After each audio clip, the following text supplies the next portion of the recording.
Hello. आज हम बात करेंगे difference between left and right political thought के बारे में। कि आज हम बात करेंगे कि लेफ्ट और राइट जो पॉलिटिकल थॉट होता है इसमें क्या फ़र्क होता है, और लेफ्ट पॉलिटिकल थॉट क्या होता है और राइट पॉलिटिकल थॉट क्या होता है। और मैं हूँ राजकमल। तो चलिए इस वीडियो को स्टार्ट करते हैं।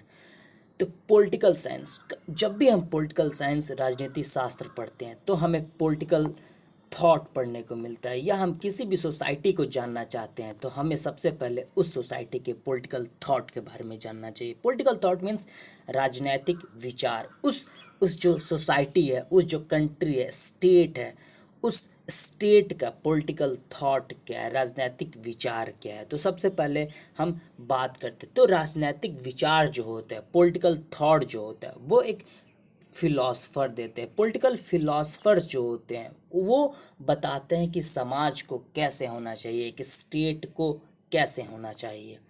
तो यहाँ पर हम लेफ्ट पॉलिटिकल थॉट के बारे में बात करेंगे और राइट पॉलिटिकल थॉट के बारे में। लेफ्ट पॉलिटिकल थॉट जो होता है वो प्राइमरीली रिवॉल्यूशन की बात करता है, वो क्रांति की बात करता है। और राइट पॉलिटिकल थॉट जो है वो मोनार्की की बात करता है, वो राजशाही की बात करता है। लेफ्ट जो होता है वो हर चीज़ में चाहता है कि परिवर्तन होना, मतलब एक बाइक परिवर्तन हो जाना। एक बाइक परिवर्तन कैसे होगा? तो वो रिवॉल्यूशन से होगा, क्रांति से होगा। लेकिन जो राइट पॉलिटिकल थॉट है वो कोई रिवॉल्यूशन में भरोसा नहीं करता, बल्कि वो तो कहता है राजशाही आना चाहिए। राजा लोग का प्रशंसा ये करता है, एकदम राजशाही को पुनः वापस करना चाहता है राइट पॉलिटिकल थॉट। तो इसे हम आज विस्तार में जानेंगे।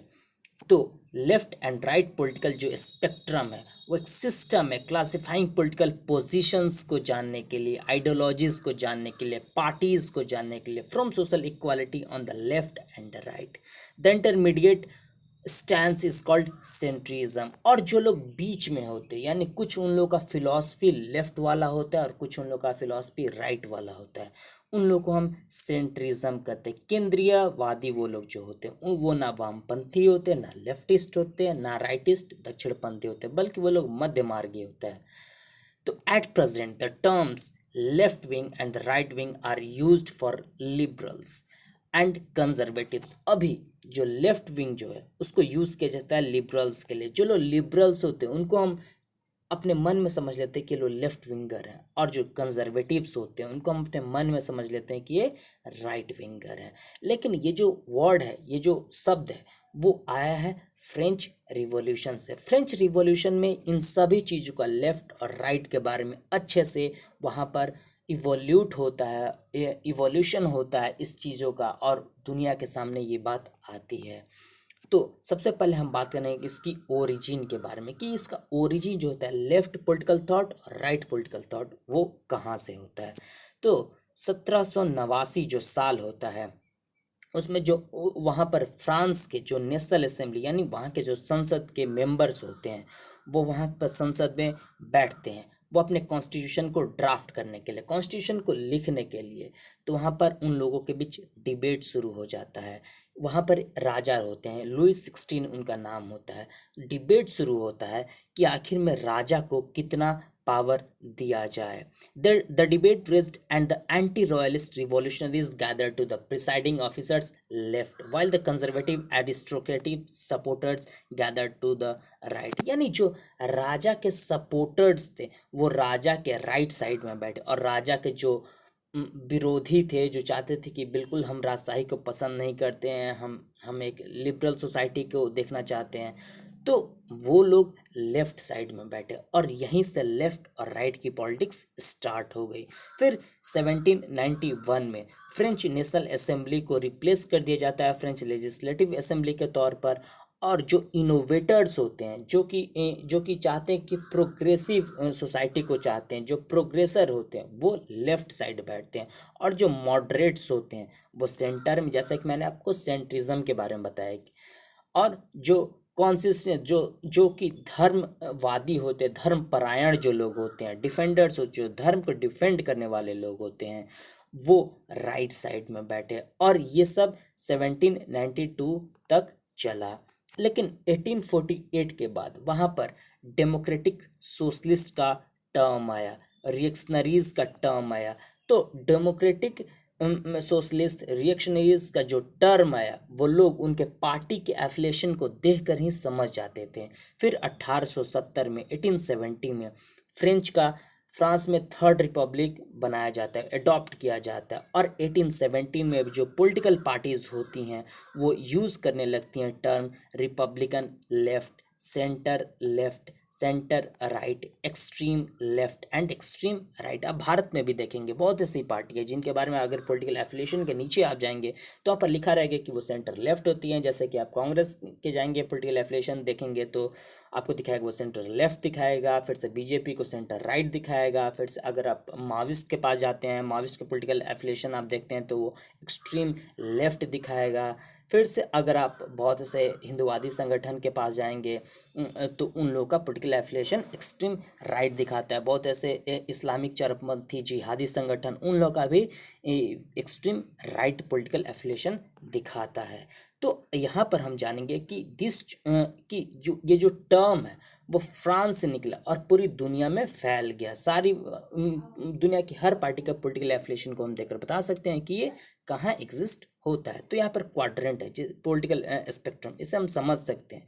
तो देखिए लेफ्ट जो होता है वो कम्युनिज्म की बात करता है, और जो राइट जो है वो फासिज्म की बात है। जो अल्ट्रा लेफ्ट होता है वो कम्युनिस्ट की हो जाता है, और जो अल्ट्रा राइट होता है वो फासिस्ट हो जाता है, और जो ऐसे कर सकते हैं मिड लेफ्ट होता है वो वेलफेयर स्टेट लिबरलिज्म की बात करता है। जो मिड राइट जो है वो न्यू कंजर्वेटिज्म के बारे में बात करता है। सो आगे हम बात करेंगे कि लेफ्ट विंग आइडियोलॉजी क्या होती है। तो लेफ्ट विंग आइडियोलॉजी जो होता है वो जोर देता है, इम्फेसिस करता है फ्रीडम के आइडिया पर, इक्वालिटी के आइडिया पर, फ्रेटर्निटी के आइडिया पर, राइट अधिकारों के बारे में ये बात करता है, ये प्रोग्रेस के बारे में बात करता है, ये रिफॉर्म के बारे में बात करता है, ये सुधारवादी होते हैं, और ये इंटरनेशनलिज्म के बारे में अंतर्राष्ट्रीयवादी होते हैं। फिर से एज पर पॉलिटिकल एनालिस्ट के अनुसार लेफ्ट विंगर्स जो होते हैं वो अनार्किस्ट होते हैं, communist, socialist, democratic socialist, social Democrats, left libertarians, progressive and social liberals होते हैं। फिर से उनका जो पॉलिसी होता है वो क्या होता है, इक्वालिटी वो चाहते हैं। वो चाहते हैं कि सोसाइटी में इक्वालिटी हो, वो चाहते हैं कि separation of religion and state, वो चाहते हैं कि रिलीजन और स्टेट में सेपरेशन हो, स्टेट अपना अलग एग्जिस्ट हो और रिलीजन अलग एग्जिस्ट हो, इन दोनों में बिल्कुल भी कोई संबंध ना हो। ये सेंट्रल प्लानिंग को सपोर्ट करती है। इसीलिए आप इंडिया में देखेंगे कि 5 ईयर प्लानिंग सपोर्ट की गई, क्योंकि पहले नेहरू जो थे वो सोशलिस्ट आइडियोलॉजी को मानने वाले थे, वो सोवियत यूनियन से इंस्पायर्ड थे। सोवियत यूनियन में सबसे पहले ये आइडिया स्टालिन का था, स्टालिन कम्युनिस्ट थे। फिर से गवर्नमेंट का इंटरवेंशन होना चाहिए इकोनॉमी में, ये बात करता है। और बिल्कुल ये जो पैंडेमिक चल रही है, ये कोरोना क्राइसिस चल रहा है, इसमें पूरी दुनिया की जो इकॉनमी है वो ध्वस्त हो गई, इसमें गवर्नमेंट ने इंटरवीन किया इकॉनमी में। और जैसे कि आपको पता है कि भारत में 20 लाख करोड़ का पैकेज मिला, अमेरिका में भी मिला, एक कैपिटलिस्ट कंट्री में भी मिला, $3 ट्रिलियन का पैकेज मिला। तो गवर्नमेंट ने इंटरवीन किया इकॉनमी में। फिर से ये कि वेलफेयर स्टेट के बारे में बात करते हैं। Welfare state means free education, free health care के बारे में ये बात करता है। ये अच्छा चाइल्ड नरिशमेंट अच्छे से होना चाहिए, वो स्टेट की जिम्मेदारी होनी चाहिए। पेंशन सिस्टम्स के बारे में बात करती है, ये वेलफेयर स्टेट के बारे में बात करता है। ये प्रोटेक्शनिज्म के बारे में बात करता है, ये एंटी फ्री ट्रेड के बारे में बात करता है। ये फ्री ट्रेड को बिल्कुल भी बढ़ावा नहीं देता है। ये प्रोटेक्शनिज्म के, ये संरक्षणवादी है। ये कहता है कि गवर्नमेंट को अपने प्रोडक्ट को संरक्षण देना चाहिए, अपनी कंपनी को संरक्षण देना चाहिए। और वो जो होते हैं वो प्रोग्रेसिव व्यूज़ के लिए होते हैं। जैसे कि प्रोग्रेसिव बहुत सारे मैटर्स में, जैसे सेम सेक्स मैरिज में, वो गे राइट्स में, लेस्बियन राइट्स में, ये इनको वो बढ़ावा देते हैं। वो सेम सेक्स मैरिज को बिल्कुल मानते हैं, वो एबॉर्शन को मानते हैं, वो इमिग्रेशन को मानते हैं। वो कहते हैं कि बिल्कुल दूसरे देश के लोग अगर आपके देश में आ रहे हैं तो उनका वेलकम कीजिए। ट्रम्प की तरह नहीं, ट्रम्प एंटी इमिग्रेशन थे, इसी से आप समझ सकते हो कि बिल्कुल वो एंटी लेफ्ट थे, क्योंकि वो इमिग्रेशन को बिल्कुल रोक रहे थे। फिर से यहाँ पर आप बात करेंगे कि यहाँ पर एक मिडाइवल एंशिएंट जो कि सिस्टम है डेथ पेनाल्टी, तो इसका लेफ्ट जो है वो सपोर्ट नहीं करता, वो अगेंस्ट होता है। जैसे आप एग्जांपल देखेंगे इंडिया में पॉलिटिकल पार्टी को, तो कांग्रेस जो है वो सेंटर लेफ्ट है, आप जो है उसे आप कह सकते हैं कि लेफ़्ट के प्रति वो झुकाव है। लेकिन सीपीआई और सीपीएम जो है वो फार लेफ्ट है, और इससे भी एक्सट्रीम लेफ्ट माविस्ट पार्टीज़ है। उसके बारे में आप राइट विंग आइडियोलॉजी के बारे में बात करते हैं। तो राइट विंग आइडियोलॉजी जो है वो जोर देता है ऑथोरिटी पर, हायरार्की पर, ऑर्डर पर, ड्यूटी पर, ट्रेडिशन पर, रिएक्शन पर एंड नेशनलिज्म पर, राष्ट्रवाद के बारे में ही बात करता है, ये ट्रेडिशन के बारे में बात करते हैं, ये कल्चर के बारे में बात करते हैं, वो राइट विंग है। पॉलिटिकल एनालिस्ट के अनुसार राइट विंगर्स जो होते हैं वो कंजर्वेटिव्स होते हैं, राइट लिबर्टेरियंस होते हैं, न्यू कंजर्वेटिव्स होते हैं, इम्पेरियलिस्ट्स होते हैं, मोनार्किस्ट्स होते हैं, जैसा कि आपने हम बताया कि वो राजा जी लोग के बहुत ज़्यादा बहुत बहुत उनके पक्ष में ये लोग बोलते हैं, राजाओं के पक्ष में बोलते हैं, ये इम्पेरियलिस्ट होते हैं, इम्पीरियल होते हैं, ये फासिस्ट होते हैं, ये रिएक्शनरीज होते हैं एंड ट्रेडिशनलिस्ट्स होते हैं। और उनका जो पॉलिसीज़ होता है, their policies are as follows, limited role of government in people's life and economy. ये चाहते हैं कि सरकार का जो रोल हो वो लोगों की ज़िंदगी में और इकॉनमी में बहुत कम हो, लिमिटेड हो। ये नेशनलिज्म के बारे में बात करते हैं, ये पर्सनल फ्रीडम के बारे में बात करते हैं, ये रिलीजियस कंजर्वेटिज्म के बारे में, ये धर्म पर बहुत ज़्यादा जोर देते हैं। ये जैसे कि आप वेस्ट में जाएंगे तो ये चर्च को बहुत ज़्यादा मानते हैं, चर्च जाते हैं। भारत में बात कीजिएगा ये मंदिर के बारे में बात करते हैं। फिर से पाकिस्तान में ये बिल्कुल मौलवियों के बारे में बात करते हैं, मस्जिद के बारे में बात करते हैं, और जो माइनॉरिटी होते हैं उनको मारने के बारे में ये बात करते हैं। और ये ट्रेडिशंस के बारे में बात करती हैं, ये सपोर्ट फॉर रिलीजन के बारे में बात करती हैं। ये तो कहते हैं कि separations of state and religion बिल्कुल नहीं होना चाहिए।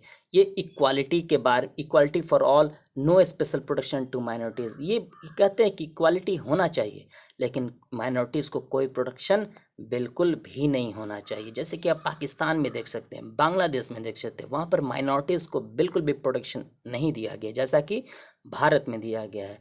लेस रेगुलेशन ऑफ इकॉनमी, ये कहते हैं कि इकॉनमी में लेस रेगुलेशन होना चाहिए, गवर्नमेंट की इंटरवेंशन नहीं होनी चाहिए। अगर आप ही बताइए कि अगर इस पैंडेमिक में अगर गवर्नमेंट का इंटरवेंशन नहीं होता इकॉनमी में, तब तो सारे के सारे लोग तबाह हो जाते, लेकिन गवर्नमेंट ने इंटरवीन किया। एक capitalist country, pro capitalist country, US, Britain, Germany, France ने इंटरवीन किया गवर्नमेंट और इकॉनमी को पैकेज उन्होंने दिया, प्राइवेट कंपनी को बचाया, गवर्नमेंट कंपनी को उन्होंने बचाया। तो इन्होंने दिया, बिल्कुल उन्होंने लेफ्ट पॉलिसी को फॉलो किया। ये प्रमोशन करते हैं प्राइवेट सेक्टर के लिए, क्यों? क्योंकि ग्रोथ के लिए लो टैक्सेस, ये बोलते हैं कि ज़्यादा टैक्स बिल्कुल नहीं होनी चाहिए। ये कहते हैं कि जितना कम टैक्स होगा उतना अच्छा रहेगा। फिर से वो जो होते हैं वो ट्रेडिशनल विरोधी होते हैं, वो कुछ ट्रेडिशनली मैटर्स पर वो बहुत ज़्यादा विरोधी होते हैं, जैसे कि same sex marriage, gay rights, lesbian rights को बिल्कुल भी ये नहीं मानते हैं, अबॉर्शन के खिलाफ है एंड इमिग्रेशन के खिलाफ, जैसे कि मैंने आपको ट्रम्प का एग्जाम्पल दिया। फिर से वो फेवर होते हैं डेथ पेनाल्टी के, बिल्कुल वो फेवर में बोलते हैं कि बिल्कुल फांसी मिलनी चाहिए, जो हमारी बात को, हमारे देश को नहीं मानता उनको फांसी मिलनी चाहिए। जैसे कि हम एग्जांपल ले सकते हैं, भारत में बहुत सारी पार्टी है, जैसे कि बीजेपी वो राइट सेंटर है, शिवसेना और एमएनएस जो है वो फार लेफ्ट है। हालांकि शिवसेना को हम इसमें से निकाल सकते हैं क्योंकि शिवसेना महाराष्ट्र में जब से गवर्नमेंट में है तब से कांग्रेस एनसीपी के साथ वो अलायंस में है, तो उसे भी हम राइट सेंटर में रख सकते हैं। फिर से इस्लामिस्ट पार्टी है जैसे एमआईएम एंड फिर से जमात इस्लामी, इसको हम पूरी तरीक़ा से एक्सट्रीम राइट में रख सकते हैं, क्योंकि ये जो होता है ये बिल्कुल भी ट्रेडिशनलिस्ट होते हैं, ये बिल्कुल भी महिला के अधिकारों के बारे में बात नहीं करती, ये बिल्कुल उनके विरोधी होते हैं। जैसे कि ये 3 तलाक जब इंडिया में हटा था तो ये बहुत ज़्यादा हल्ला किए थे, ये हलाला, फिर से और भी बहुत सारी ऐसी महिलाओं की राइट्स होती हैं, उनके बारे में ये बिल्कुल भी बात नहीं करते हैं। सो हम देख सकते हैं कि इस पॉलिटिकल स्पेक्ट्रम में इस फिगर के माध्यम से कि जो कि लेफ़्ट एंड राइट में फिर से हम बात कर लेते हैं। तो सेंटर यहाँ होता है। फिर से लिबरलिज्म, आप लेफ़्ट में जाएगा तो लिबरल होइएगा, थोड़ा सा लेफ़्ट, उससे ज़्यादा लेफ़्ट होइएगा तो सोशलिज्म होइएगा, उससे ज़्यादा लेफ़्ट होइएगा तो कम्युनिज्म, उससे ज़्यादा एनर्किज्म। फिर से अगर राइट की ओर जाते हैं आप थोड़ा सा राइट होते हैं तो कंजर्वेटिज्म होते हैं, उसके ज़्यादा राइट मोनार्किज्म, उससे ज़्यादा राइट नाजिज्म हिटलर वाला, उससे ज़्यादा राइट में जाते हैं तो फासिज्म मुसोलिनी वाला।